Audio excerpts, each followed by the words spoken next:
കഴിഞ്ഞ ഞായറാഴ്ച കല്യാണം കഴിഞ്ഞ് എല്ലാവരോടും യാത്രയും പറഞ്ഞ് ഞങ്ങൾ നേരെ അമ്മായിൻ്റെ വീട്ടിലേക്ക് പോകാൻ കേട്ടോ. ഇക്കാൻ്റെ ഉമ്മാൻ്റെ ബ്രദറിൻ്റെ വീട്ടിലേക്കാണ് കേട്ടോ നമ്മൾ പോകുന്നത്. അങ്ങനെ ഇതാ വണ്ടിയിലെത്തിയതും പെട്ടെന്ന് തന്നെ അവിടെ എത്തിയിട്ടുണ്ടായിരുന്നു കേട്ടോ. അവർ ദേവാലയമാണ് കേട്ടോ നിൽക്കുന്നതൊക്കെ. അങ്ങനെ പിന്നെ എത്തിയപാടെ തന്നെ അമ്മായിൻ്റെ കൂടെ എല്ലാവരും സംസാരിക്കുകയാണ്. പിന്നെ അത് വൈകുന്നേരം ആയതുകൊണ്ട് തന്നെ പരിപ്പടുക്കുള്ളതൊക്കെ സെറ്റ് ചെയ്ത് വെച്ചിട്ടുണ്ടായിരുന്നു കേട്ടോ പൂവിത്ത. അങ്ങനെ നമ്മൾ സംസാരിച്ചുകൊണ്ടിരിക്കുന്ന സമയം കൊണ്ട് പൂവിത്ത അതായത് ചുടാനും തുടങ്ങിയിട്ടുണ്ട് കേട്ടോ. പിന്നെ ഇക്കാക്കാണെങ്കിൽ പനിൻ്റെ തുടക്കമുള്ളതുകൊണ്ട് ആൾ ഫുൾ ടയേർഡ് ചെയ്യുന്നു കേട്ടോ. കുറേ നേരം കിടക്കും, കുറേ നേരം പുറത്തിരിക്കും, അങ്ങനെയൊക്കെയായിരുന്നു.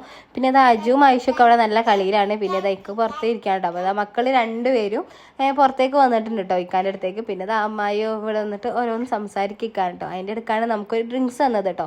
ഇത് മുത്താരിയും സാബുവിനൊക്കെ ആയിട്ടുള്ള ഒരു ഡ്രിങ്ക്സ് ആയിരുന്നു കേട്ടോ. അതൊക്കെ കുടിച്ച് കഴിഞ്ഞു. പിന്നെ നമ്മളെല്ലാവരും കൂടിയും കടക്കയിലൊക്കെ ഒന്ന് റെസ്റ്റ് എടുക്കാൻ കേട്ടോ.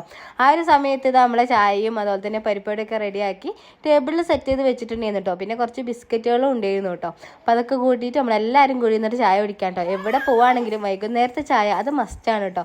അങ്ങനെ ചായയൊക്കെ കുടിക്കാണ്. പിന്നെ പുറത്ത് മഴയും കൂടിയാണെങ്കിൽ പറയണ്ടല്ലോ. പിന്നെ അതൊക്കെ കഴിഞ്ഞ് ഞങ്ങൾ നേരെ വീട്ടിലേക്ക് വിട്ടു കേട്ടോ.